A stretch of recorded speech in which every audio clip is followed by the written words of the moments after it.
पूर्व मंत्री जयवर्धन सिंह जहां भी जाते हैं वो युवाओं के दिलों पर छा जाते हैं। इसी तरह जब वे ग्वालियर के दौरे पर पहुंचे तो उनका स्वागत करने के लिए युवाओं का जमावड़ा लग गया और उनको फूल माला पहनाने के लिए होड़ सी लग गई।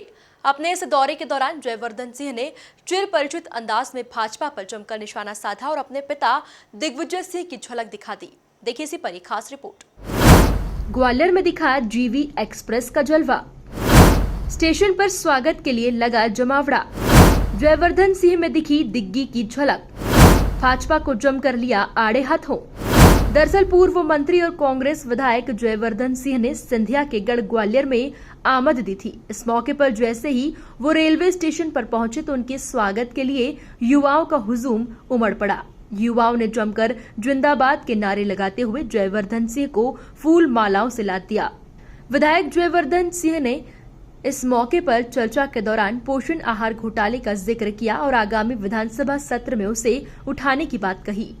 ये सिर्फ आंगनबाड़ी का ही नहीं, लेकिन जो मध्याह्न भोजन भी है इसमें ये भी शामिल है। महिला बाल विकास विभाग जो पिछले 2 साल से सीधा सीएम साहब के अंदर चल रहा है और इसके साथ जो पंचायत ग्रामीण विकास मंत्रालय है इसका भी इसमें रोल है।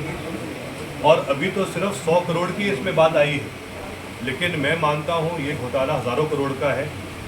और सबसे अफसोस की बात तो ये है कि जो पोषण आहार गरीब बच्चों के लिए होता है, गर्भवती महिलाओं के लिए होता है, बेटियों के लिए होता है, उसी पोषण आहार को लेकर ये भाजपा के दलाल और नेता पैसा कमा रहे हैं। इससे और दुख की बात क्या हो सकती है। आने वाले विधानसभा सत्र में जो चालू होगा अगले हफ्ते से, राखन सिंह यादव जी और मैं दोनों मिलके और हम बात करेंगे नेता प्रतिपक्ष जी से, डॉक्टर गोविंद सिंह जी से भी, और हम सब मिलके इस मुद्दे को उठाएंगे।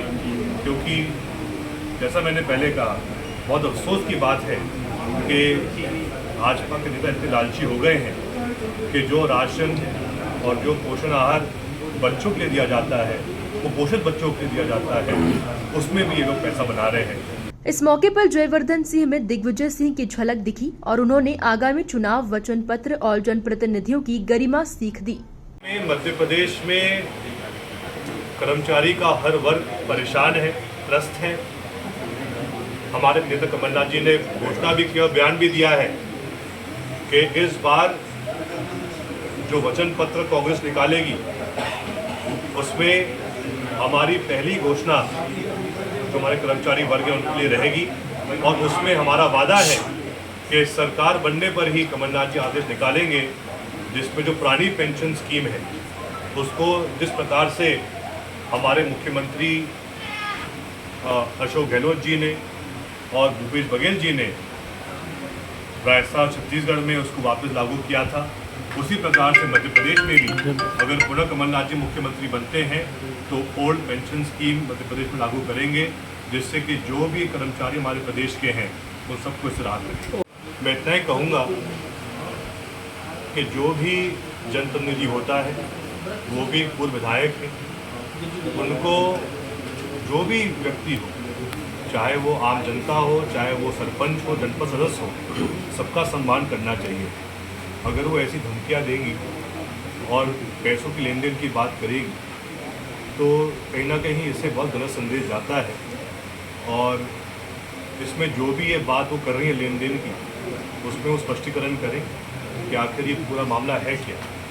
लेकिन बहुत अफसोस की बात है कि भाजपा ऐसे लोगों को कहीं ना कहीं आगे बढ़ाती है। मध्य प्रदेश में जल्द ही राहुल गांधी की भारत जोड़ो यात्रा आने वाली है। विधायक जयवर्धन सिंह ने उसको लेकर भी कहा कि हर व्यक्ति जिस तरह महंगाई और अन्य परेशानियों से पीड़ित है, उस आवाज को इस यात्रा के जरिए उठाया जाएगा। सबके नेता राहुल गांधी जी भारत जोड़ो यात्रा कर रहे हैं। एक ऐतिहासिक यात्रा रहेगी। एक हमारे युवा नेता, मैं मानता हूँ उनकी लोकप्रियता पूरे देश में है, वो लगभग 3,500 किलोमीटर की यात्रा कर रहे हैं। और इसमें हम सबके लिए, विशेषकर मध्य प्रदेश के लिए भी बहुत गर्व की बात है कि लगभग 5 जिलों में मध्य प्रदेश में भी राहुल जी की यात्रा प्रवेश करेगी। इसमें बुरहानपुर, खंडवा, इंदौर, उज्जैन और आगर मालवा होते हुए झालावाड़ से आगे राहुल जी की यात्रा निकलेगी, क्योंकि मेरे अनुसार आज के समय बहुत ज़रूरी हो गया है कि जो कांग्रेस का शीर्ष नेतृत्व है वो ज़मीन पर आकर गरीबों के बीच जाए, जनता के बीच जाकर जनता का भरोसा हमको जीतना पड़ेगा। और मैं मानता हूँ ये शुरुआत है राहुल गांधी जी की, जिसके माध्यम से जो भी कुछ परिणाम पिछले 2 चुनाव में आए लोकसभा में, उसमें परिवर्तन लाने के लिए राहुल जी ऐतिहासिक कदम उठा रहे हैं और हम सबको मिलकर उनका ऐसे कदम। बिल्कुल देखिए, आज के समय सिर्फ मध्य प्रदेश में नहीं, देश भर में अगर सबसे बड़ा मुद्दा है तो महंगाई का और बेरोजगारी का है। और उसी मुद्दे को लेकर परसों की जो सभा हुई थी, यही उसमें मुद्दे भी थे। अगर आप याद करें तो लगभग आज से 8-9 साल पहले जब देश में सरकार कांग्रेस की थी, प्रधानमंत्री मनमोहन सिंह जी थे, उस समय भाजपा के लोग जोर जोर से कहते थे बहुत हो गई महंगाई की मार, अब की बार मोदी सरकार। लेकिन जितनी महंगाई आज़ादी के बाद 67 साल में हुई थी 2014 तक, अकेले उतनी महंगाई मोदी जी ने 7-8 साल में करके दिखाई। आज महंगाई से हर युवा परेशान है, हर बुजुर्ग परेशान है, माता बहनें परेशान हैं। और यही भाजपा कहती थी कि मोदी जी और शिवराज जी हर साल 2 करोड़ युवाओं को रोजगार देंगे।